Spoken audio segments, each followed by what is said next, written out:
Hello students, कैसे हैं आप सब लोग। इंडियन इकोनॉमिक डेवलपमेंट का चैप्टर नंबर 5 आज हम पढ़ने जा रहे हैं, जिसका नाम है रूरल डेवलपमेंट। याद रखना, इंडियन इकोनॉमिक डेवलपमेंट में सिर्फ और सिर्फ 8 चैप्टर है, जिसमें से 4 चैप्टर आधा सिलेबस हम खत्म कर चुके हैं। नेक्स्ट 4 to 5 डेज के अंदर अपना ये जो 4 चैप्टर बाकी बचे हैं उसे अच्छे से खत्म कर लेंगे। लेकिन ये 4 चैप्टर थोड़े से बड़े चैप्टर्स हैं। अभी तक आपने जो चैप्टर्स पढ़े वो छोटे छोटे चैप्टर्स हैं, ये बड़े बड़े चैप्टर्स हैं। मैं कोशिश करूंगा अगले 40 मिनट के अंदर आपको पूरा का पूरा चैप्टर नंबर 5 यानी कि रूरल डेवलपमेंट अच्छे से इन डेप्थ में हर एक पॉइंट को कवर करते हुए अच्छे से समझा दूंगा आपको। मेरी गारंटी, इससे बाहर पेपर में सवाल नहीं आएगा और आपको मुझे यकीन दिलाना पड़ेगा कि आप इसे किसी भी तरीके से याद कर लो एट एनी कॉस्ट। 1 दिन का समय लो, 2 दिन का समय लो, जितना मैं करा रहा हूं इतना अच्छे से लर्न कर लो। ये चैप्टर लगभग 5 to 6 मार्क्स का है, ये आपका पक्का हो जाएगा, कवर हो जाएगा। तो स्टार्ट करते हैं रूरल डेवलपमेंट का वन शॉट। आपको पता है ज्यादातर एरिया इंडिया का जो है ना, ज्यादातर जो डेमोग्राफिक एरिया है, जियोग्राफिकल एरिया है, वो रूरल एरिया है। Urban areas 92.7% of population has access of electricity, whereas in rural areas only 55.3% of population has access to the electricity। ये डेटा पेपर में नहीं पूछेगा, ये वाला डेटा नहीं पूछेगा। ये सर मैं समझा रहा हूं कि रूरल एरिया ज्यादातर है मैप में, लेकिन इलेक्ट्रिसिटी जो है वो अर्बन एरिया के ज्यादातर लोगों तक मिल चुकी है। अभी भी यहाँ पर रूरल एरिया में इतने सारे लोग हैं जहां पर जिन्होंने बिजली देखी नहीं, तो चार्जर क्या, लाइट क्या, और बिजली जब देखी नहीं तो सोशल मीडिया क्या, मोबाइल फोन क्या। सोचो, आप एक दिन भी अपना मोबाइल फोन बिना चार्ज के रह नहीं सकते, बिना इंटरनेट के आप एक दिन छोड़ो 3-4 घंटे भी जो है वो रुक नहीं सकते। लेकिन रूरल एरिया तक अभी तक बिजली ही नहीं पहुंची। Well, there are lot of difference in rural area and urban areas, like income of urban area people are much higher than the income of rural area people। बहुत सारे फर्क मैं आपको दिखाऊंगा अर्बन एरिया और रूरल एरिया में क्या फर्क है। तो अगर इंडिया को डेवलप करना है तो हमें अपने रूरल एरिया को भी डेवलप करना पड़ेगा। जहां पे अर्बन एरिया रहता है, सेक्टर्स रहते हैं, वहां पे दबादब सड़क बनती चली जाती है, बिजली, इंश्योरेंस कंपनीज, बैंकिंग, शिपिंग, इसके अलावा वहां पे एनएसईजेड, इसके अलावा बहुत सारे फैक्ट्रीज, एक्सपोर्ट इंपोर्ट फैक्ट्रीज लगी रहती हैं। लेकिन रूरल एरिया में कुछ भी नहीं है। तो मैं इस चैप्टर को आपको ऐसे सिखाऊंगा कि आपको हमेशा दिमाग में ध्यान रहेगा कि अगर इंडिया का डेवलपमेंट करना है तो हमें रूरल एरिया का डेवलपमेंट करना पड़ेगा। तो ये रूरल एरिया का डेवलपमेंट कैसे होगा, यही हम इस चैप्टर के अंदर पूरा का पूरा पढ़ने जा रहे हैं। चैप्टर का नाम है रूरल डेवलपमेंट। मीनिंग क्या है? रूरल डेवलपमेंट एक ऐसा प्रोसेस है जिसमें हम इंप्रूव करते हैं quality of life, economical, social condition of people basically who are living in rural area. Today rural development still remains the core of the overall development of the country. अगर country को overall develop करना है तो rural area को development करना पड़ेगा। क्यों rural area से लोग जो है वो अर्बन एरिया में भाग आते हैं नौकरी करने के लिए? क्योंकि रूरल एरिया में कोई डेवलपमेंट नहीं, ना इंफ्रास्ट्रक्चर अच्छा है, ना पानी की व्यवस्था अच्छी, ना बिजली की व्यवस्था अच्छी है, banking, shipping, factory, employment opportunity, सब कुछ है ही नहीं। इसीलिए रूरल एरिया से लोग माइग्रेट होकर अर्बन एरिया में आते हैं, अर्बन एरिया में भीड़ बढ़ती चली जाती है और रूरल एरिया जो है वो खाली होता चला जाता है। आज कोई भी इंसान अपने बच्चों को खेतीबाड़ी नहीं करवाना चाहता, पर अनाज हर एक इंसान को चाहिए। यही डिफरेंस इस चैप्टर के अंदर पढ़ेंगे, बहुत मजेदार रहने वाला चैप्टर। रूरल डेवलपमेंट का मतलब क्या है? रूरल एरिया के लोगों को डेवलप करना, उनको इंफ्रास्ट्रक्चर फैसिलिटीज प्रोवाइड करना, वहां पे स्कूल, वहां पे हेल्थ फैसिलिटीज को इंप्रूव करना। मैं आपको दिखाता हूं, देखो ये अर्बन एरिया के लोग काम करते हैं, ये देखो रूरल एरिया के लोग काम करते हैं। यहाँ पे अर्बन एरिया के लोग रहते हैं, यहाँ रूरल एरिया के लोग रहते हैं। ये देखो फार्मिंग, रूरल एरिया ऐसे फार्मिंग करती है ना, अर्बन एरिया में मशीनरीज का यूज होता है, टेक्नोलॉजी का यूज होता है। राशन शॉप्स में देखो ऐसे लाइन लगा के गाँव के लोग राशन लेते हैं। बैंक्स कुछ इस तरीके से होते हैं, देखो ये छत्तीसगढ़ का ग्रामीण बैंक है और ये bank state bank of India. Urban area के बैंक, अर्बन एरिया के डिपार्टमेंट स्टोर्स। तो आपको ना कहीं डिफरेंस नजर आएगा रूरल एरिया और अर्बन एरिया में, और इस डिफरेंस को जब तक खत्म नहीं करेंगे देश तरक्की नहीं करेगा। गांव भी आज भी, वो तो मोदी जी की उज्ज्वला योजना जिसके तहत गैस सिलेंडर हर जगह दिया जा रहा है, अदरवाइज आज भी लोग जो है लकड़ियां जंगल से चुक चुक के लाते हैं और जाकर खाना पकाने के लिए यूज होता है, एलपीजी गैस सिलेंडर्स। ठीक है, पीएनजी, ये सब चीजें यूज ही नहीं हो रही। ये हेल्थ केयर फैसिलिटीज है, आप देखो रूरल एरिया का, ये अर्बन एरिया का हेल्थ केयर फैसिलिटीज है। ये सारे के सारे सड़क देख लो अर्बन एरिया का, और ये है रूरल एरिया का। इस तरीके से हमें रूरल एरिया में डेवलपमेंट करना पड़ेगा ताकि सेफ ड्रिंकिंग वाटर उन लोगों को मिल सके। बच्चों का स्कूल देखो, सरकारी स्कूल्स ऐसे हैं, और यहाँ पे देखो स्कूल्स कैसे हैं अर्बन एरिया के अंदर। तो रूरल एरिया को डेवलप करने का प्रोसेस क्या है, व्हाट इज द प्रोसेस, कैसे डेवलप करेंगे? सर हम आपकी बात मानते हैं, रूरल एरिया में डेवलपमेंट नहीं है, अब कैसे उसको डेवलप करेंगे? तो सबसे पहला है land reforms, development of human resources, infrastructure develop करना, पॉवर्टी एलिवेशन प्रोग्राम बनाना, और प्रोडक्टिव रिसोर्सेज को लेके आना। लैंड रिफॉर्म्स है क्या? लैंड रिफॉर्म का सिंपल सा मतलब है लॉ, रूल्स, रेगुलेशन, जो भी कस्टम बना हुआ है लैंड ओनरशिप के लिए, उसको चेंज करना। There was a great need for land reforms in a country like India where majority of population still depend upon agriculture. आज भी हमारे देश में ज्यादातर लोग खेती बाड़ी करने पे डिपेंड है, कि सब लोग खेती बाड़ी ही कर रहे हैं। तो खेती बाड़ी अगर कर रहे हैं तो लैंड रिफॉर्म्स लाना पड़ेगा, जो खेती बाड़ी के नियम कानून है, लैंड ओनरशिप की रूल रेगुलेशन है, उनको ठीक करना, यही है आपका land reforms. It includes various rules and regulations of the land ownership, abolition of intermediaries, regulation of rent, land ceiling, जो हमने ऑलरेडी पढ़ रखा है, जो ऑलरेडी सरकार ने कर रखा है, बट सरकार ने तो कर दिया बट एक्चुअल में वो कई जगह लागू नहीं हुआ है। तो लैंड रिफॉर्म्स पहला प्रोसेस है, अगर आप रूरल एरिया को डेवलप करना चाहते हो तो लैंड रिफॉर्म्स आपको करना पड़ेगा। रूरल एरिया में इंफ्रास्ट्रक्चर फैसिलिटीज डेवलप करना पड़ेगा, transportation system, electricity, irrigation facility, credit and marketing facility, ये सारी चीजें रूरल एरिया को देना पड़ेगा। बिना इंफ्रास्ट्रक्चर डेवलप किए आप रूरल एरिया को डेवलप नहीं कर सकते। नेक्स्ट है डेवलपमेंट ऑफ ह्यूमन रिसोर्सेज, वहां के लोगों को ना ट्रेनिंग देनी पड़ेगी, वहां के लोगों को एजुकेशन देना पड़ेगा, तभी वहां के बच्चे तरक्की करेंगे, ग्रो करेंगे और आगे बढ़ेंगे, देश को भी आगे लेके जाएंगे। To develop the rural area, development of human resources is necessary. It includes education and health. Government should provide free education and health facilities to every people of rural area and focus on female literacy. गांव में आज भी महिलाओं को पढ़ाया लिखाया नहीं जाता कि भाई चूल्हा चौका ही तो करना है, कौन बाहर भेजेगा, घर काम कौन करेगा? शादी के बाद मेन तो है चूल्हा चौका, रोटी बना के देनी है, उस पर फोकस करो, घर कैसे संभालना है। तो एजुकेशन नहीं दी जाती उनको, जो कि सबसे बड़ा डिमेरिट है रूरल एरिया में, उसको हमें ठीक करना पड़ेगा। पॉवर्टी एलिवेशन प्रोग्राम, गरीबी हटाओ प्रोग्राम लाना पड़ेगा। 30% गरीबी रेखा से नीचे हैं आज भी लोग, जिनको प्रॉपर खाना पीना नहीं मिलता। 30%, 100 में से 30 लोग रूरल एरिया में अभी भी गरीबी रेखा से नीचे है। So there is a serious need for taking serious step for elevation of poverty. Elevation मतलब हटाना, गरीबी हटाना और सिग्निफिकेंट इंप्रूवमेंट लेके आना living conditions of weaker section of society. Society के कमजोर वर्ग के जो लोग हैं उनको सरकारी योजना से कैसे फायदा पहुंचाना ताकि गरीबी को कम किया जा सके। अगला development of productive resources, government should provide employment opportunity to the people living in rural area.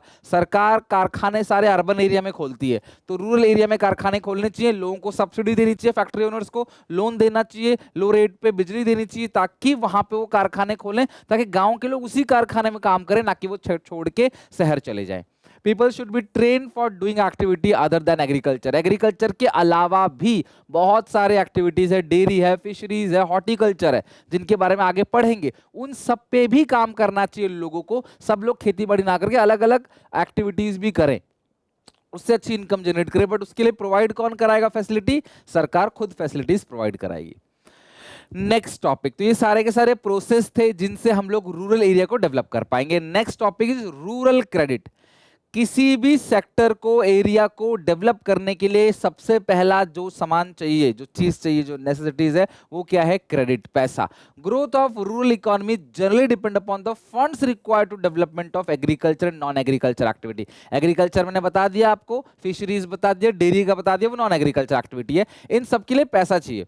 Farmer को पैसे चाहिए बीज के लिए, फर्टिलाइजर के लिए, insecticide, pesticide etcetera. Even funds are required for technological advancement. So rural credit is one of the crucial factor which contributes to the agriculture production. तो rural credit must है। अगर किसानों को पैसा मिलेगा तो अच्छा बीज, फर्टिलाइजर, खाद खरीद के वो छिड़काव करके अनाज उगाएंगे और उसको अच्छे दाम में बेच के लोन का रीपेमेंट भी कर पाएंगे। बट किसानों को पैसे देगा कौन?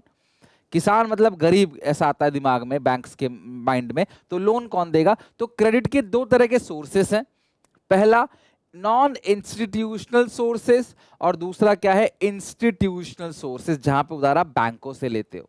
गवर्नमेंट अप्रूव एजेंसी से आप उधार लेते हो। और नॉन इंस्टीट्यूशनल मतलब क्या है, जहां पे आपने दोस्तों रिश्तेदारों से या किसी जमींदार से पैसे उधार ले लिए। तो रूरल क्रेडिट के अंदर agriculture credit is given by these sources are called non-institutional sources. These four are non-institutional sources, जिसके अंदर सबसे पहला है money landers, relative, trader and commission agent और लैंडलॉर्ड। ध्यान समझना, मनी लैंडर कौन होते हैं, इनको तो साहूकार। इनका काम ही है, इनका ऑर्डिनरी कोर्स ऑफ बिजनेस ही यही है कि ये गरीब लोगों को, गरीब किसानों को लोन देंगे बहुत हाई रेट ऑफ इंटरेस्ट पे। मतलब महीने का जो है ये लोग 10%, 15% महीने महीने का चार्ज करते हैं। इवन 30% भी हिस्ट्री में है कि भाई ये इनसे चार्ज करते हैं। 100 लो, अगले महीने 130 रुपए दो। अब ये बेचारे किसान क्या करते हैं, पूरी जिंदगी कमाते हैं, इनके बच्चे भी कमाते हैं, इनका लोन नहीं उतार पाते। क्यों? ये लोग जो साहूकार लोग होते हैं ना, इन पे बहुत अत्याचार करते हैं, हाई रेट ऑफ इंटरेस्ट तो लेते ही लेते हैं, साथ में अकाउंट्स में मैनिपुलेशन भी करते हैं। ये पैसे लौटा देते हैं, फिर भी ये पैसे कट नहीं करते। और इनकी बात कौन टालेगा, इनसे कौन फाइट करेगा? बड़े पैसे वाले लोग हैं, साहूकार लोग जो ब्याज का काम करते हैं। तो भैया ये हो गया आपका मनी लैंडर, ठीक है। They are the person whose business is lending money to farmers and charge high rate of interest. They also manipulate their accounts without their knowledge. Due to lack of knowledge, farmers are bound to take loan from money lender. इनके पास कोई रास्ता नहीं है, मरता क्या नहीं करता, इनसे उधार ले लेते हैं। Second is relative, अपने रिश्तेदारों से आप उधार ले लेते हो, कई बार विदाउट इंटरेस्ट, कई बार लो इंटरेस्ट पे। ये भी आपका नॉन इंस्टीट्यूशनल सोर्सेज के अंदर आ गया। तीसरा आ गया ट्रेडर और कमीशन एजेंट। ये जो ट्रेडर और कमीशन एजेंट होते हैं ना, ये बेसिकली करते क्या है, ये किसानों को लोन देते हैं फसल उगाने के लिए, और फसल कटने से पहले ही इनसे डिमांड करते हैं लोन पे वापस करने की, और इनसे सारा का सारा फसल पहले ही खरीद लेते हैं कटने से पहले, और ट्रेडर को सस्ते दामों में पूरा का पूरा फसल बेच देते हैं। एक तरीके के एजेंट है, और ये बीच में क्या करते हैं, घूस कमाते हैं। मतलब उधार देंगे कि तुम अनाज उगाओ, और पहले ही आपसे सारा अनाज जो है आपको काटने नहीं देंगे, आपसे पहले ही सारा अनाज ले लेंगे लो रेट पे, यानी कि लो रेट पे आपसे अनाज खरीद लेंगे और हाई रेट ऑफ इंटरेस्ट पे आपको लोन देंगे। तो ट्रेडर और कमीशन एजेंट जो है वो भी लोन एडवांस करते हैं किसानों को productive purpose before the maturity of crops. They force farmer to sell their crops at very low price and charge heavy commission. This type of loan is mostly advance for cash crop. लेकिन ये अनाज के लिए नहीं होता, basically cash crop के लिए, like jute है, कॉटन है, इंडिगो है, इनके लिए होता है, ठीक है। लैंडलॉर्ड, जमींदार, जमींदार का मेन पर्पस लोन देना नहीं होता, बट जमींदार के पास पैसा होता है, तो जमींदार भी क्या करते हैं, लोन देते हैं किसानों को हाई रेट ऑफ इंटरेस्ट पे, और उनके खाते में भी क्या करते हैं, मैनिपुलेट करते हैं, उनको एक्सप्लॉइट करते हैं। इंस्टीट्यूशनल सोर्सेज सबसे अच्छा है कि आप यहां से लोन लो, सस्ते रेट पे होगा, कोई एक्सप्लोइटेशन नहीं होगा। When credit is given by the government approve agency, then such sources are called institutional sources. Following are some of the important institutional sources of agriculture credit. ये सारे के सारे क्लास इंपॉर्टेंट इंस्टीट्यूशनल सोर्सेज हैं, ध्यान से समझना। सबसे पहला है कोऑपरेटिव क्रेडिट सोसाइटी। ये कई सारे ऐसे लोगों का ग्रुप है जिनके पास अच्छा खासा पैसा है, और वो लोगों की मदद करना चाहते हैं, पूल मनी से इकट्ठा किया हुआ पैसा सबके द्वारा लोगों की मदद करना चाहते हैं। चीपेस्ट और best source of rural credit जो है वो है कोऑपरेटिव फाइनेंस, जैसे सहारा क्रेडिट सोसाइटी, आदर्श क्रेडिट सोसाइटी, नवजीवन कोऑपरेटिव सोसाइटी, पृथ्वी क्रेडिट कोऑपरेटिव सोसाइटी, संजीवनी क्रेडिट सोसाइटी। तो ये जितने भी सोसाइटीज है ना, बेसिकली ये क्या करते हैं, इनके जो लोग होते हैं पैसा कलेक्ट करते हैं और लोगों को पैसे उधार देना स्टार्ट कर देते हैं। छोटे लेवल का बैंक समझ लो ये, ठीक है। अगला है लैंड डेवलपमेंट बैंक। ये एक ऐसा बैंक है जो 15 से 20 साल के लिए किसानों को उधार देता है, उनकी जमीन को गिरवी रख के। और ये उधार किस लिए देता है, इनको मशीनरीज खरीदनी है एग्रीकल्चर के लिए, या फिर इनको पुराना डेट रीपे करना है, या फिर इनको लैंड में कुछ इंप्रूवमेंट करना है, उसके लिए लैंड डेवलपमेंट बैंक क्या करती है, किसानों को उधार देती है, जो बेसिकली लॉन्ग टर्म होता है। कमर्शियल बैंक आप सबको पता है, जैसे हम कमर्शियल बैंक से उधार लेते हैं होम लोन, कार लोन, ऐसी किसान भी कमर्शियल बैंक से उधार ले लेगा। और जो भी नेशनलाइज बैंक है, राष्ट्रीयकृत बैंक, जैसे एसबीआई, पीएनबी है ना, तो union bank of India, Allahabad bank, तो उनसे उनको ज्यादा छूट है कि आप किसानों को लोन दो, क्योंकि आपका सरकारी बैंक है, आप प्रॉफिट मोटिव के लिए काम नहीं करते, आप किसानों को लोन दो। लेकिन ये बैंक्स किसानों को लोन देने से घबराती है कि भाई किसान रिपे करेगा या नहीं करेगा। तो इनिशियल पीरियड में कमर्शियल बैंक जो है वो एक मार्जिनल रोल प्ले कर रही थी रूरल क्रेडिट में। 1950 to 51 में सिर्फ 1% जो एग्रीकल्चर क्रेडिट है वो बैंकों द्वारा दिया जा रहा था, लेकिन फिर बाद में नेशनलाइजेशन हो गया बैंक का। 1969 में 14 मेजर बैंक का सरकार ने नेशनलाइज कर दिया, बोला ये राष्ट्रीयकरण हो गया इस बैंक का, ये सरकारी बैंक है भैया, अब तुम सरकारी बैंक हो, सरकार जो बोलेगी वो करोगे, तुम किसानों को उधार दो, लोन देना चालू करो, जिसकी वजह से क्लास बाद में किसानों को काफी ज्यादा लोन जो है सरकारी बैंक से मिलने लगा। एचडीएफसी ऑल्दो एक प्राइवेट बैंक है। रीजनल रूरल बैंक, जहां पे कमर्शियल बैंक नहीं होते वहां पे ग्रामीण बैंक बने होते हैं जो बिल्कुल कमर्शियल बैंक का रोल प्ले करते हैं। बहुत छोटे छोटे से बैंक होते हैं, कम कस्टमर्स होते हैं, गांव का एक आपस बैंक होता है। This is called regional rural bank. The government, सरकार भी 6% से या 6% से कम रेट पे लोन देती है डिस्ट्रेस पे, जहां पे सुनामी आ गई, वहां के लोग बर्बाद हो गए, फसल खराब हो गई, तो वहां पे सरकार भी उधार देती है लोन, जिसको तकावी लोन बोलते हैं, और वो डिस्ट्रेस के टाइम पे देती है, जिसको बोलते हैं गवर्नमेंट। तो गवर्नमेंट भी एक तरीके का इंस्टीट्यूशनल सोर्स है, तो आपको मनी लैंडर, लैंडलॉर्ड, रिलेटिव से पैसे ना लेके इन सोर्सेज से आपको उधार लेना चाहिए। रेट ऑफ इंटरेस्ट भी कम होगा, मैनिपुलेशन भी नहीं होगा। नेक्स्ट है national bank for agricultural and rural development, NABARD. ध्यान समझना, ये एक एपेक्स डेवलपमेंट बैंक है, authorise for providing and regulating credit and other facility for the promotion and development of agriculture. Agriculture को प्रमोट करना है, स्मॉल स्केल इंडस्ट्रीज को promote करना है, कॉटेज एंड विलेज इंडस्ट्रीज को प्रमोट करना है, हैंडीक्राफ्ट एंड अदर एक्टिविटीज जो है वो प्रमोट करना है रूरल एरिया के अंदर। तो ये काम ये करेगी। 1982 में स्टैब्लिश हुआ था नाबार्ड। तो नाबार्ड एक ऐसा बैंक है जो बेसिकली रूरल एरिया का एग्रीकल्चर पार्ट जो है उसको डेवलप करने का काम करते। देखते कि सब अच्छे से हो रहा है कि नहीं हो रहा, और जो बैंक्स हैं या फिर जो रीजनल रूरल बैंक्स है या कमर्शियल बैंक्स हैं वो सही से काम कर रहे हैं कि नहीं कर रहे। बेसिकली रूरल एरिया को डेवलप करने का जिम्मा किसका है? नाबार्ड का। सेल्फ हेल्प ग्रुप, ध्यान रखना SHG examination point of view से बहुत इंपॉर्टेंट है। मैं तुम्हें समझाता हूँ, कई कई स्टेट्स में इसको कमेटी सिस्टम बोलते हैं। यहाँ बेसिकली होता क्या है, जो गांव की महिलाएं होती हैं, 8 या 10 महिलाएं मान लो जुड़ जाती है, मान लो 10 महिलाएं जुड़ गई, और इन्होंने बोला हर महीने हम जो है वो 10,000 रुपए पर पर्सन इकट्ठा करेंगे। तो कितना इकट्ठा हो गया? 1 लाख रुपए इकट्ठा हो गया 10 महिलाओं से, ठीक है। जनवरी महीने में जो है वो 10 महीने चलेगा, जनवरी से लेके मान लो अक्टूबर तक चलेगा, 10 महीने चलेगा।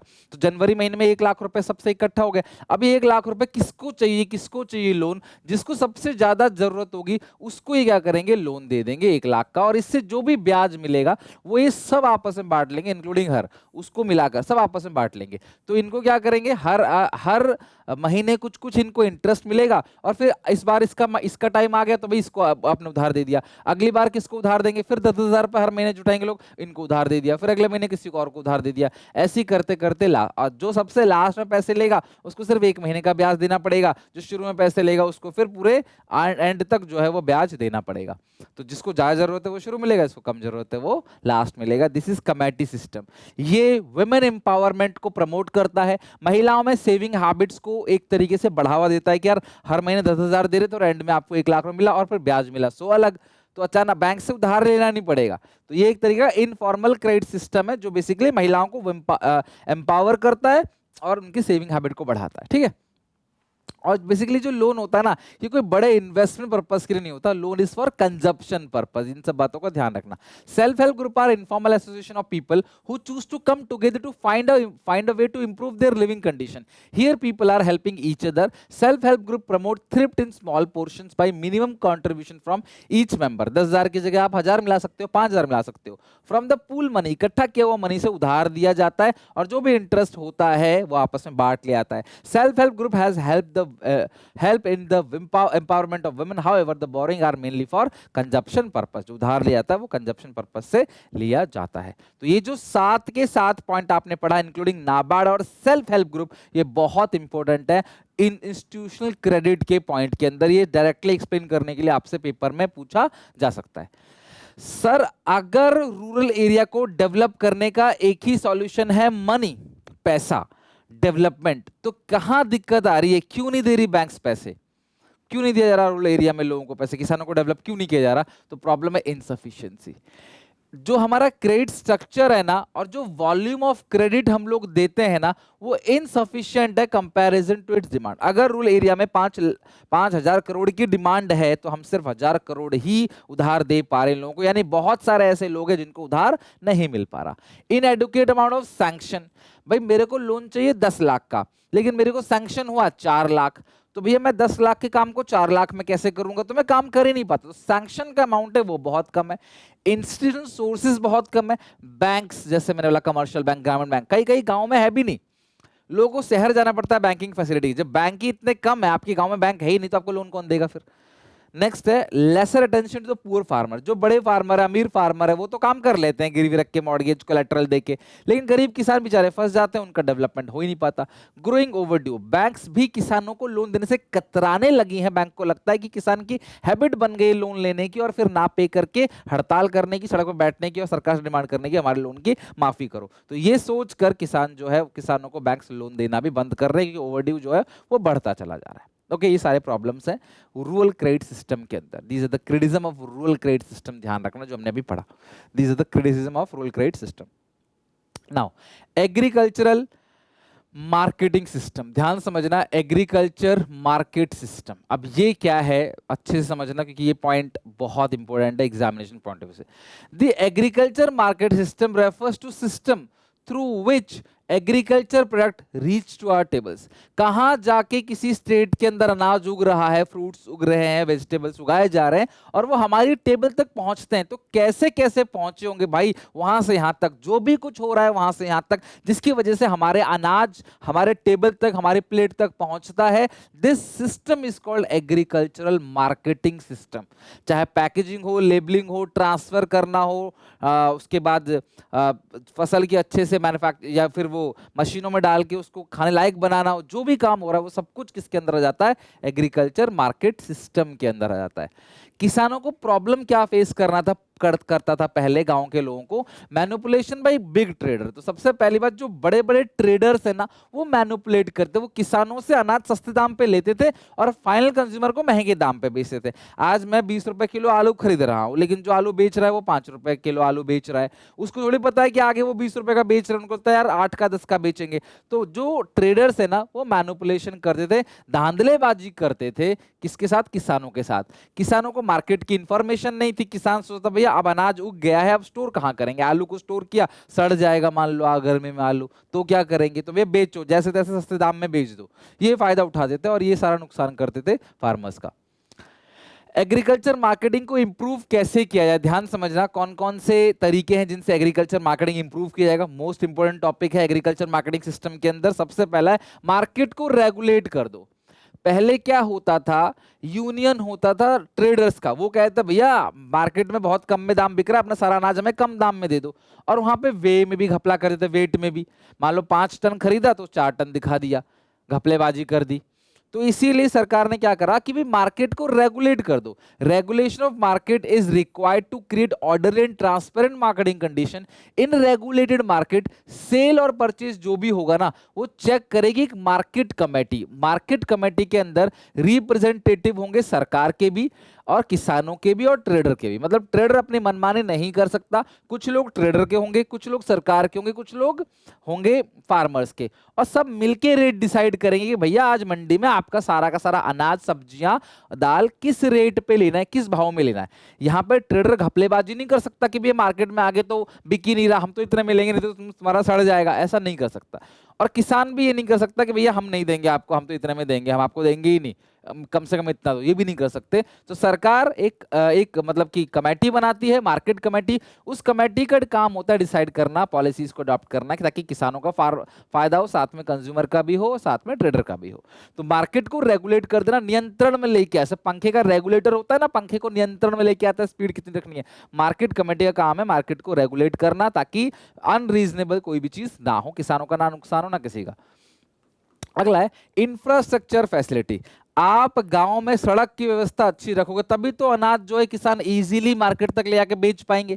तो सड़क की व्यवस्था अच्छी रखनी है, इंफ्रास्ट्रक्चर फैसिलिटी, चाहे रोड हो, रेलवे हो, वेयर हाउस हो, स्टोरेज के लिए जो यूनिट बनाया जाता है, प्रोसेसिंग का जो यूनिट बनाया जाता है, वो उतनी हो जितनी वहां पे डिमांड है। ये सेकंड पॉइंट है infrastructure facility. Third, cooperative marketing, किसानों से बोला जाता है भैया मिलजुल के आप अपना अनाज बेचो, ये नहीं कि अनरीजनेबल डिमांड करो। बोलो भाई अगर तुम सस्ते में इससे ले रहे हो तो हम अपना अनाज नहीं बेचेंगे, जो जेन्युइन रेट है हम उसमें अपना अनाज बेचेंगे। मिल्क कोऑपरेटिव इसका सबसे अच्छा एग्जांपल है, लिज्जत पापड़ इसका सबसे अच्छा एग्जांपल है, अमूल इसका सबसे अच्छा एग्जांपल है। इसको बोलते हैं एनडीडीबी ने, national dairy development board of India ने जो बनाया हुआ है, यानी कि अमूल, वो बहुत इंपॉर्टेंट है, वो कॉन्सेप्ट अभी आएगा, ध्यान समझना। Cooperative marketing is the measure taken by the government in realizing the fair price for farmer product. Farmer as a member of this society bargain well for better price for their produce through collective sale.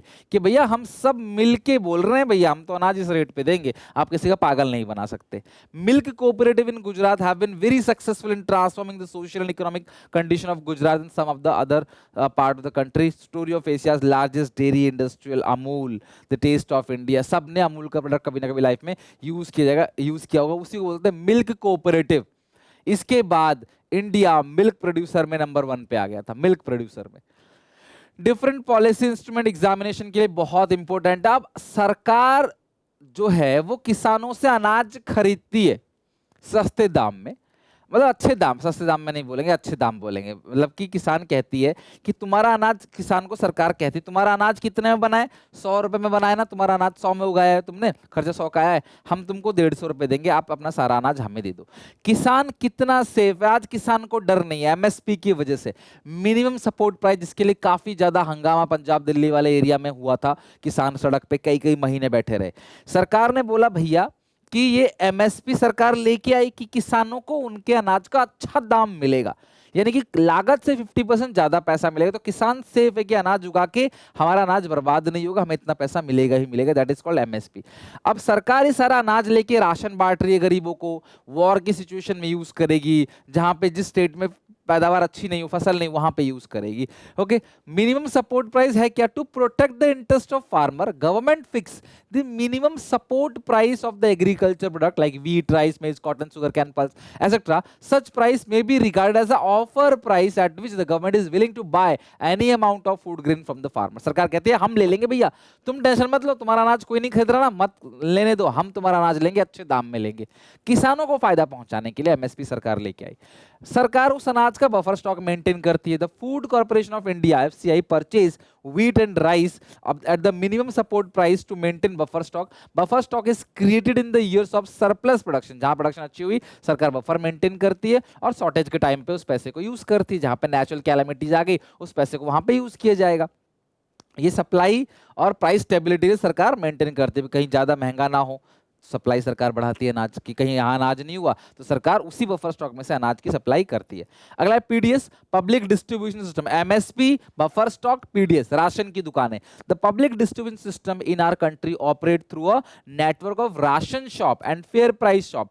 Fair shop offer essential commodity like rice, wheat, kerosene वगैरह, दाल वगैरह, ये सब लो price पे बेचा जाता है market से बहुत कम दाम में, ताकि वीकर सेक्शन ऑफ सोसाइटी का भला हो सके। तो सरकार वीकर सेक्शन को राशन कार्ड के थ्रू, बीपीएल कार्ड होल्डर के थ्रू सरकार क्या करती है, इन लोगों को अनाज सस्ते दाम में दे देती है।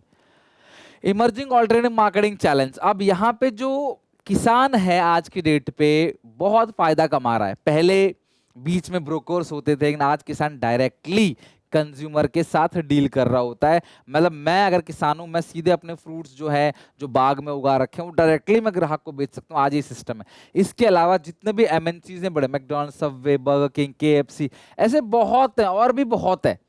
अब वो लोगों को क्या चाहिए होता है, वेजिटेबल्स चाहिए होते हैं, किसी को आलू चाहिए, किसी को ब्रोकली चाहिए, किसी को पेपर चाहिए। तो ये लोग क्या करते हैं, बेसिकली किसानों से टाई अप करते हैं, बोलते हैं आप हमें चीजें उगा के दो, हमारी वेजिटेशन कंडीशन के अंदर आपको अच्छा पैसा देंगे। यहां से भी किसान अच्छा पैसा आज बना रहे हैं। An alternative way for agriculture marketing that has emerge are channels where farmer can directly sell their produce to consumer.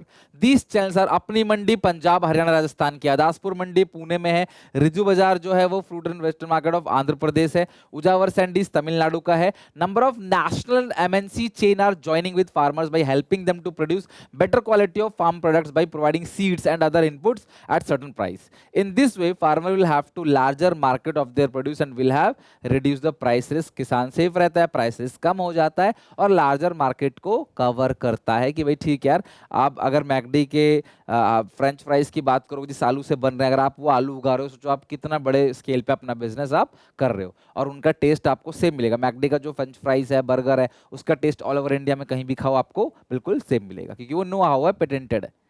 Next topic, organic farming. बहुत इंपॉर्टेंट टॉपिक है, ध्यान से चीज समझना, बिल्कुल इंडिपेंडेंट टॉपिक है, पेपर में पूछा जा सकता है। नेचुरल तरीके से खेती बाड़ी करना, केमिकल फर्टिलाइजर, इंसेक्टिसाइड, पेस्टिसाइड को यूज ना करना, पौधे के बारे में ना सोचते हुए जमीन के बारे में, सॉइल के बारे में, मिट्टी के बारे में सोचना, भविष्य में अनाज उगाया जा सके, हमारी मिट्टी खराब ना, उपजाऊ रहे, ये सारी चीजें ही क्या कहलाती है? सिंपल सी बात है, ऑर्गेनिक फार्मिंग, नेचुरल तरीके से, right. So organic farming is the form of agriculture that rely on techniques such as crop rotation, crop को rotate करते रहेंगे, green manure का यूज करें, गांव में देखते होंगे खाना बचा कुचा जो इकट्ठा करते करते करते करते गोबर वगैरह इकट्ठा करते करते सड़ जाता है, वो उसको खाद की तरह यूज करते हैं, ठीक है, ना कि दवाई डालते हैं। बायोलॉजिकल पेस्ट कंट्रोल, कीड़े मकोड़ों को कैसे कंट्रोल करना बिना दवाइयों के, this method avoid the use of synthetic chemical. Organic farming produce safe और हेल्थी फूड, क्योंकि इसने ना एनवायरनमेंट को नुकसान पहुंचाया और ना ही मिट्टी को नुकसान पहुंचाया, एयर पॉल्यूशन, वाटर पॉल्यूशन नहीं हुआ ऑर्गेनिक फार्मिंग से, तो आपको जो खाना मिल रहा है वो भी हेल्दी है, पंछियां भी नहीं मरती हैं। आपने गाँव में जानवर मर गया, भाई उसकी फसल में घुस गया, खा के मर गया, उसने जो है वो पेस्टिसाइड छिड़का हुआ था वो मर गया खा के। तो यार ऐसी समस्या ऑर्गेनिक फार्मिंग में आपको नहीं मिलेगी, without leaving any adverse impact on, हमारा एनवायरनमेंट प्रोटेक्ट रहता है और हमारी हेल्थ भी अच्छी रहती है, सॉइल की लाइफ भी बढ़ती है। बेनिफिट क्या ऑर्गेनिक फार्मिंग का? पहला, ऑर्गेनिक फार्मिंग जो है वो नेचुरल एनवायरनमेंट को इनहैंस करता है, प्रोडक्टिविटी बढ़ाता है नेचुरल तरीके से। ऑर्गेनिक फार्मिंग पेस्टिसाइड फ्री है, तो ये एनवायरनमेंट को डेवलप करता है सस्टेनेबल वे में, sustainable development. Crop diversity can be seen in organic farming, crop diversity होती है। Conventional farming, mass production of one crop in one location, पहले एक ही क्रॉप एक ही लोकेशन में उगाई जाती थी, लेकिन आज मल्टीपल क्रॉप जो है सेम प्लेस पे उगाई जा रही है ऑर्गेनिक फार्मिंग के थ्रू। ये सॉइल की फर्टिलिटी बढ़ाता है, सॉइल को न्यूट्रिएंट देता है, उनके मतलब जो पौधे हैं उनको न्यूट्रिएंट प्रोवाइड करता है प्लांट को। अगला है organic farming improve the health of people, क्योंकि भाई देखो इकोसिस्टम, सॉइल और हेल्थ ऑफ पीपल सब कुछ बढ़ाता है, जानवर भी नहीं मरते ऑर्गेनिक फार्मिंग से, ना इंसानों को बीमार पड़ते हैं। Using fertiliser and pesticide, ground water को पॉल्यूट किया जाता है, बट ऑर्गेनिक फार्मिंग में ग्राउंड वाटर को पॉल्यूट नहीं किया जाता है, इसमें वाटर पॉल्यूशन भी नहीं होता है। Major problems and constraints for organic farming in India, India में जो ऑर्गेनिक फार्मिंग है उसके मेजर प्रॉब्लम क्या है? फिर जब इतनी अच्छी अच्छी बात है, लोगों को पता ही नहीं है, प्रॉपर इंफ्रास्ट्रक्चर फैसिलिटी नहीं है, मार्केटिंग फैसिलिटी नहीं है, सेल परचेज के लिए प्रॉपर सिस्टम नहीं बना हुआ ऑर्गेनिक फार्मिंग प्रोड्यूस का, इनपुट कॉस्ट बहुत ज्यादा है। देखो नेचुरल तरीके से खाद बनाओगे ना, समय और खर्चा दोनों ही बहुत ज्यादा लगेगा, आउटपुट जो है वो कम है, फूड की लाइफ बहुत छोटी है। नेचुरल तरीके से जो फूड उगाया ना वो खराब हो सकता है, उसमें कोई दवाई कोई केमिकल नहीं छिड़का हुआ है। आपने एप्पल देखोगे ना, आप घर पे एप्पल होंगे, आप फ्रिज से एप्पल निकालो, जो एप्पल अच्छा एप्पल है, चमकीला एप्पल, एक चक्कू लेके उस पर मारो, देखो व्हाइट व्हाइट कलर का वैक्स निकलेगा उससे, जो उसको बाहर के इन्वायरमेंट से प्रोटेक्ट करती है, तो एप्पल सड़ता नहीं है जल्दी, बट वो हमारे हेल्थ के लिए अच्छा नहीं है। समझ रहे बात को? तो जो ऑर्गेनिक फार्मिंग की जो फूड लाइफ है कि वो नेचुरल है, तो भैया वो जल्दी खराब होने का डर रहता है, फूड लाइफ जो है वो शॉर्टर रहती है। ये कॉन्स्टेंट्स हैं, प्रॉब्लम्स इन ऑर्गेनिक फार्मिंग। हमारा last topic, diversification in agriculture. क्या सब लोग सिर्फ और सिर्फ खेती बाड़ी करते रहें? नहीं, आपको खेती बाड़ी के अलावा भी कोई चीज करनी पड़ेगी, दैट इज कॉल्ड डाइवर्सिफिकेशन। तो क्या करें हम पढ़ेंगे नेक्स्ट 10 मिनट्स के अंदर। Agriculture diversification refers to a change in the cropping pattern for the farmers obtaining on non-farming options like poultry farming हो गया, animal husbandry हो गया. This practice allow farmer to expand the production, which help generate higher level of income. Changing cropping pattern implies diversification between food crop उगाओ, कुछ non-food crop उगाओ, कुछ conventional crop उगाओ, कुछ horticulture उगाओ, high value crop उगाओ, low value crop उगाओ. जब आप crop को rotate करोगे, diversify करोगे ना, तो फसल जो है ना वो अच्छी उगेगी और कीड़े मकोड़े लगने के चांस कम हो जाएंगे. कीड़े हमेशा एक ही फसल पर अटैक करते हैं, अब वही फसल उगाते चले जाओ, कीड़े वहां घर बना लेंगे. अगर आप क्रॉप को रोटेट करते चलोगे ना, कीड़े कभी वहां घर नहीं बना पाएंगे. डाइवर्सिफिकेशन का मतलब क्या है? खेती बाड़ी के अलावा कुछ और काम भी करो, कुछ नॉन फार्म एक्टिविटी भी करो, जैसे पशुपालन हो गया. फायदा क्या होगा? रिस्क फैक्टर जो है वो कम हो जाएगा। किसान अगर कल को बारिश अच्छी नहीं हुई या बहुत ज्यादा बारिश हो गई, फसल खराब हो गई, तो किसान के पास और काम है, वो दूध का काम कर रहा था, वो मुर्गी पालन कर रहा था, मछली पालन कर रहा था, हॉर्टिकल्चर कर रहा था, तो उसके पास दूसरे ऑप्शन से वो बर्बाद नहीं होगा। मल्टीपल क्रॉप जो है वो हार्वेस्ट किया जा सकता है एक ही सिंगल जमीन पे, तो आपकी फसल 10 गुना तक जो है वो बढ़ जाएगी। एग्रीकल्चर सेक्टर ऑलरेडी क्राउडेड है, हर कोई खेती बाड़ी कर रहा है, तो एक एडिशनल इनकम बनाने के लिए देखना गांव के लोग कुछ ना कुछ जानवर भी पालते हैं। The important crop diversification lies in fact that effectively increase soil fertility. Crop diversification करोगे तो सॉइल की फर्टिलिटी जो है वो बढ़ेगी और पेस्ट कंट्रोल भी जो है वो कंट्रोल में आएगा। ये बेनिफिट्स है डाइवर्सिफिकेशन इन एग्रीकल्चर का। तो सर क्या क्या तरीके हैं डाइवर्सिफिकेशन के, लेकिन उसको पढ़ने से पहले एक छोटा सा कॉन्सेप्ट है, ठीक है, तनवा बोलते हैं इसको, तनवा तनवा जो भी जैसे बोल ले। Tamil Nadu women in agriculture. Tamil Nadu आपको पता है class one of the educated states के अंदर आता है। तमिलनाडु में महिलाओं ने क्या काम करा, ध्यान समझना, किस तरीके से इन्होंने एक अर्निंग का सोर्स ढूंढा और काफी अच्छा जो है, महिलाएं हमेशा ही क्लास काफी बड़े बड़े चेंजेस लेके आई देश के अंदर। तो 1980s के अंदर Tamil Nadu to train women in latest agriculture technique and in organic farming, it encourage women to actively participate in raising agriculture productivity and family income. At a farm women group in Tiruchirappalli run a class anthonimal trained women are successfully making and selling class vermi compost. ठीक है, vermi compost मतलब basically क्या होता है, जो आप देखते हो ना केंचुआ जो होते हैं, ठीक है, and earning money from the venture. Many other farm women group are creating savings in their group by functioning like mini banks through a micro credit system. ये तो बता दिया, self help group. With the accumulated savings, they promote small scale household activity like mushroom cultivation, soap manufacture, doll making, other income generating activity. There could be a similar initiatives in your area at on your neighbourhood rural area. देखो महिलाएं basically क्या करने लगी, जो कैंचुए होते हैं ना, कैंची अर्थवॉर्म जिसको बोलते हैं बेसिकली, तो वो क्या करते हैं ना, वो ही मट्टी की उपजाऊ को बढ़ाते हैं। वो करते हैं, वो मट्टी खाते हैं, मट्टी निकालते हैं फिल्टर करके। तो ये कैंचुओं को पालने लगे और जगह जगह उसके जो कंपोस्ट है, उसका निकाला हुआ जो हाईली फर्टाइल सॉइल है, उसको ये बेचने लगे। इसके अलावा जो सेल्फ हेल्प ग्रुप है, इसके अलावा ब्रिक मेकिंग काम करना, टॉयज मेकिंग काम करना, सोप मैन्युफैक्चर, मशरूम वगैरह की खेती बाड़ी करना, नदी के पास बेसिकली जो मशरूम उगाए जाते हैं। तो ये सारी चीजों में तमिलनाडु की महिलाएं काफी आगे बढ़ चढ़ के आई, वहां की महिलाएं, और जिससे वहां के जो कंडीशंस है महिलाओं ने, लिविंग कंडीशंस ऑफ फैमिली और स्टेट्स काफी इंप्रूव किया। दिस इज कॉल्ड तनवा तमिलनाडु वुमेन इन एग्रीकल्चर। तो ये पॉइंट आप ध्यान रखना, क्या पता थोड़ा बहुत लिखने के लिए आ जाए तो अपने हिसाब से आप इसको बना के लिख सकते हो, कोई सिंगल चीज है नहीं। अब यह है non farm area of employment, इतना पढ़ेंगे एंड चैप्टर का हो जाएगा दी एंड। तो नेक्स्ट 10 मिनट्स ध्यान से अच्छे से समझना। खेती बाड़ी के अलावा, भाई अनाज तो आप उगा ही रहे हो, उसके अलावा आपके पास ये सारे के सारे ऑप्शंस हैं। पहला है एनिमल हस्बेंड्री, पशुपालन। पशुपालन में सबसे बड़ा शेयर इंडिया में पता है किसका है, पोल्ट्री का। मुर्गी पालन का शेयर जो है ना वो सबसे ज्यादा है। फिर है कैटल्स, ठीक है, यानी कि कैटल एंड गाय भैंस जो हो गया, फिर हो गया शीप एंड गोट, लास्ट हो गया पिग्स। ठीक है, तो आप ध्यान रखना, एनिमल हस्बेंड्री, इसको लाइव स्टॉक फार्मिंग कहते हैं। It includes breeding, rearing and caring for farm animal. ये 70 मिलियन रूरल फार्मर्स को क्या करता है, रोजगार देता है, जीवन व्यापन करने में हेल्प करता है। India largest live stock production है in the world, one of the largest. Live stock यानी जो पशुपालन है, use by the farmer as an instrument of farm for transportation के लिए, गाय बैल से ट्रांसपोर्टेशन किया जाता है, एग्रीकल्चर इनपुट को कैरी किया जाता है। Animal like cow are use for field for conventional ploughing, है ना, बैल से जो कन्वेंशनल प्लगिंग भी जाती है, जो खेत जोतते हैं वो। पोल्ट्री जो largest share of total live stock in India, सबसे ज्यादा शेयर पोल्ट्री का है। Live stock production provide increase in stability of income provide करता है। मुर्गियां खाते हैं लोग तो फूड सिक्योरिटी देता है। Transport, fuel and nutrition for the family without disrupting the other food production activity. अनाज उगा रहे हो ठीक है, लेकिन अगर आप ये काम करोगे ना तो भैया वो जो एक्टिविटी है आपकी वो अफेक्ट नहीं होगी। मतलब अगर आप अनाज उगाने के साथ साथ एनिमल हस्बेंड्री का काम करते, चाहे पोल्ट्री करो, चाहे गाय भैंस पालो, कुछ भी पाल रहे हो, तो भैया ये आपको एक एक्स्ट्रा सोर्स ऑफ इनकम बनाकर देती है। डेयरी काम, गाय भैंस बेसिकली जिनसे दूध जो है दूध बेचा जाता है। आज की डेट पे अर्बन एरिया में 80-80 रुपए लीटर दूध जो है मिल रहा है, तो गांव से दूध जो है वो अर्बन एरिया तक पहुंचता है प्रॉपर तरीके से, अमूल पहुंचाती है और भी बहुत है जो कंपनीज पहुंचाती है।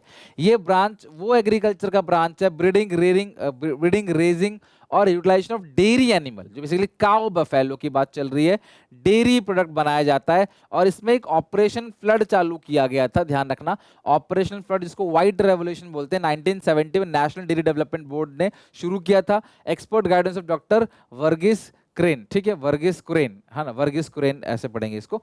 All farmers pool their milk produce according to the different grade and same is process and market to the urban centres through cooperative. सारे किसानों ने मिलकर डिसाइड किया कि भाई दूध जो भी हमारा गाय भैंस दूध देती है इसको ले जाके हम बेचेंगे। अमूल बना कोऑपरेटिव, अमूल अलग कुछ नहीं, इन्हीं किसानों का एक ग्रुप बन गया। बनते बनते बनते बनते इसमें मैनेजर बने, बड़े बड़े लोग बने इसके अंदर, फिर सबको ऑर्गेनाइज करने लगे, हेड बनाने लगे। तो गांव के मेजर लोग जो है एरिया के, वो जुड़ने लगे।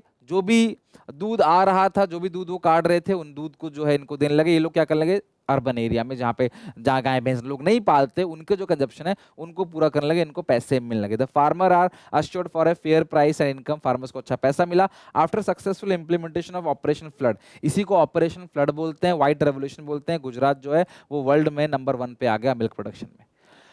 फिशरीज, आप डेयरी का काम करो, पशुपालन करो, लेकिन फिशरी भी एक ऑप्शन है। लेकिन फिशरीज हर कोई नहीं कर सकता, इसकी एक कम्युनिटी होती है, मछुआरों की कम्युनिटी, जिनके दादा परदादा यही काम करते थे, पानी में ज्यादातर रहते थे, है ना। ये पानी और जमीन को बराबर बराबर मानते हैं, क्योंकि ये अगर पानी नहीं होगा तो बेचारे कैसे जिंदा रहेंगे। इनको मछली पकड़े लाते हैं, मछली बेचते हैं और इसे खाते भी हैं।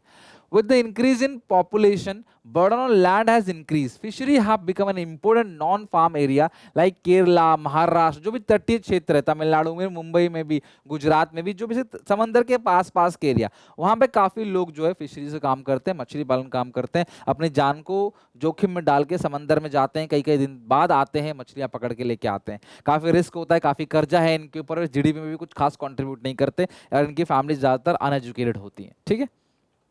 फिशरीज। हॉर्टिकल्चर बहुत इंपॉर्टेंट है, सबसे ज्यादा इंपॉर्टेंट, ध्यान से अच्छा टाइम देना।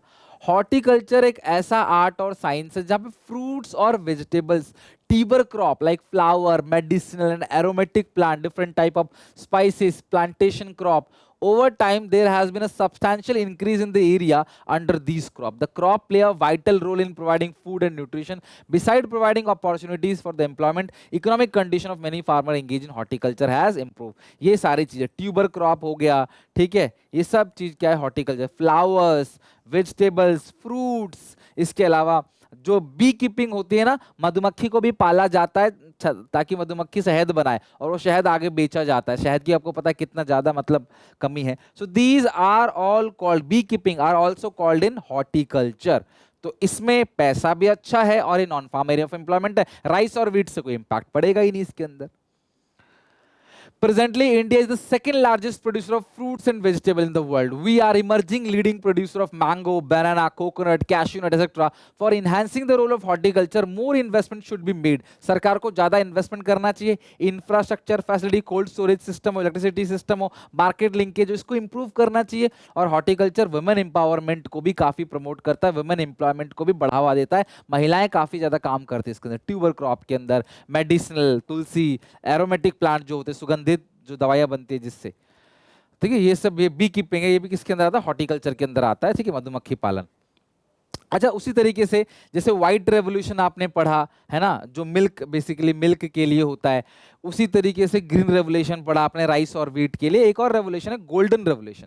द पीरियड 1991 से 2003 is known as the period of golden revolution in India. The golden revolution in India is related to the production of honey. Golden revolution honey horticulture के लिए है। It is the part of important agriculture revolution in India. Honey golden colour का होता है ना, honey, इसलिए golden. Yellow revolution basically mustard seeds के लिए होता है, सीसम सीड्स के लिए, तिल होता है ना, तिल के लड्डू आपने खाए होंगे, मस्टर्ड सीड, सरसों, तो उसके लिए होता है। जो एडिबल ऑयल है उसके लिए सरकार ने 1986-1987 में चलाया था येलो रेवोल्यूशन, ठीक है। तो इसी तरह से बहुत सारे अलग अलग रेवोल्यूशन है। तो ग्रीन, ये ग्रीन हो गया, येलो हो गया, गोल्डन हो गया, व्हाइट रेवोल्यूशन हो गया, इतना ही बहुत है, ठीक है। एक पिंक रेवोल्यूशन होता है, और कमेंट सेक्शन में मुझे पिंक रेवोल्यूशन का मतलब जो है मुझे बच्चे बताओ, देखते हैं किसको पता है। ऑल्दो बहुत सिलेबस का पार्ट नहीं है, बट हाँ कमेंट्स में एक बार मुझे बताओ। इंफॉर्मेशन टेक्नोलॉजी, देखो खेती बाड़ी के अलावा एक और काम किया जा सकता है साथ साथ, ऐसा नहीं खेती बाड़ी छोड़ दो, वो तो कर रहे हो लेकिन ये भी साइड पे कर सकते हो। इंफॉर्मेशन टेक्नोलॉजी, आज इंफॉर्मेशन बहुत इंपॉर्टेंट है, इंफॉर्मेशन के थ्रू इलेक्शन जीते जाते हैं। लोगों का टेस्ट क्या है, प्रेफरेंस क्या है, लोगों का इंफॉर्मेशन कलेक्ट करके उनको उसी चीज का दिखाओ, है ना। अगर मैं आपकी इंटरेस्ट और मैं आपको जो भी इंटरेस्ट आपका है उसी के रिगार्डिंग अगर मैं बात करूंगा मैं आपको अच्छा लगूंगा। आपको विराट कोहली पसंद है, मैं विराट कोहली के बारे में बात करूंगा तो आपको मैं अच्छा लगूंगा। आपको MS धोनी पसंद है, मैं धोनी के लिए बात करूंगा तो आपको मैं अच्छा लगूंगा। तो आपको इंटरेस्ट ना बहुत इंपॉर्टेंट है, इवन आजकल इलेक्शन भी इंटरेस्ट से जीता जा रहा है। इंफॉर्मेशन टेक्नोलॉजी का एक सिंपल सा मतलब है जो बेसिकली इंफॉर्मेशन कलेक्ट करते हैं कंप्यूटर टेलीकम्युनिकेशन के through, retrieve and store and transmit the information. कहाँ पे कितनी खेती बाड़ी हुई है, कहाँ पे अनाज की कमी हो रही है, कहाँ फूड की इनसिक्योरिटी हो रही है, वो सब चीज इंफॉर्मेशन के थ्रू पता चलता है। Through proper information software tools government has been able to predict area of food insecurity, कहाँ फूड इनसिक्योरिटी होगी, कहाँ वल्नरेबिलिटी होगी, to prevent or reduce the likelihood of an emergency. Emergency की सिचुएशन को पहले ही कंट्रोल ले आते हैं। तो यहाँ पे गांव में कुछ लोग होते हैं जो क्या काम करते हैं, इंफॉर्मेशन देते हैं, डेटा देते हैं, यहाँ इतनी फसल हुई है, यहाँ इतना काम हुआ है। तो उस इंफॉर्मेशन को सरकार यूज करती है फ्लड को, मतलब फूड इनसिक्योरिटीज को रोकने के लिए। तो ये भी एक non farm area of employment है, इंफॉर्मेशन टेक्नोलॉजी। लोग काम करते हैं डेटा कलेक्ट करने के लिए, उनको पैसा मिलता है और सरकार उस डेटा से क्या करती है, काउंट करती है कि हर जगह कहाँ कहाँ कितना अनाज उगा है, कहाँ से सरप्लस उठा सकते हैं, कहाँ कमी है, कहाँ सप्लाई करना है, ये सारी सरकार को इन्फॉर्मेशन मिल जाती है। जो लोग काम करते हैं उनको भी कुछ इनकम यहाँ पे मिलती है, हालांकि बहुत कम लोग होते हैं बट लेकिन इनकम यहाँ पे भी जनरेट होती है। So these are the non farm area of employment. ये इतने सारे ऑप्शन है कि खेती बाड़ी के अलावा आप ये सारे के सारे animal husbandry, dairying, fisheries, horticulture और IT का काम कर सकते हो, राइट। जितने भी इंपॉर्टेंट डेट डाटा है इस चैप्टर के अंदर एक बार मैं अच्छे से रिवीजन करा देता हूं, ध्यान से समझना। रूरल डेवलपमेंट के अंदर 6 बड़े बैंकों का जब नेशनलाइजेशन हुआ, वो फिर से वो कब हुआ, 14 जो मेजर बैंक का नेशनलाइजेशन हुआ था, उसके अलावा भी कुछ और बैंकों का, वो 1969 में हुआ था, कुछ और बड़े मेजर बैंकों का नेशनलाइजेशन कब हुआ, 1980 में। ऑपरेशन फ्लड, व्हाइट रेवोल्यूशन जिसको बोलते हैं, नेशनल डेयरी डेवलपमेंट बोर्ड ने स्टार्ट किया था, doctor Verghese Kurien, to create a nationwide milk grid, जिसको बोलते हैं मिल्क कोऑपरेटिव, जो कहां पे हुआ था, गुजरात में हुआ था। कब, 1970, ये डेट आप याद रखना। नाबार्ड की स्टैब्लिशमेंट कब हुई थी, full form national bank for agriculture and rural development, कब हुआ था, 1982। Period of golden revolution honey bee के लिए था, हॉर्टिकल्चर के लिए, हनी बी हॉर्टिकल्चर दोनों के लिए गोल्डन रेवोल्यूशन है, 1991 टू 2003। संसद आदर्श ग्राम योजना SHGY कब आया, अक्टूबर 2014 मोदी सरकार में। तनवा फुल फॉर्म क्या है, तमिलनाडु वुमेन एग्रीकल्चर, कब आया, 1980 के अंदर। Micro finance, women empowerment, consumption purpose से लोन दिया जाता है, सेविंग हैबिट को बढ़ाया जाता है, वो किसका था, SHG self help group. Mustard seeds और सीसम सीड्स एडिबल ऑयल, खाना पकाने के लिए जो ऑयल का यूज किया जाता है, वो किसके अंदर आता है, yellow revolution. Largest shares in animal husbandry life stock में किसका है, पोल्ट्री का, मुर्गी पालन का। सो ये सारे के सारे इंपॉर्टेंट डेट्स हैं, थोड़े से डेट्स हैं हालांकि इस चैप्टर के अंदर, बट ये आप ध्यान रखना, ठीक है। अगली क्लास में एम्प्लॉयमेंट चैप्टर पढ़ेंगे, चैप्टर नंबर 6। तो इसको अच्छे से पढ़ के याद करके आना, बड़ा चैप्टर था, आई होप मैंने इसे 45 मिनट्स के अंदर अच्छे से कवर कर लिया। अब आपकी रिस्पॉन्सिबिलिटी इस चैप्टर को अच्छे से याद करके एक एक चीज को, डेट को आना। तो वीडियो अच्छी लगे लाइक करना, अपने दोस्तों में शेयर करना। मिलते हैं नेक्स्ट क्लास में नए चैप्टर के साथ। Till then take care, bye bye.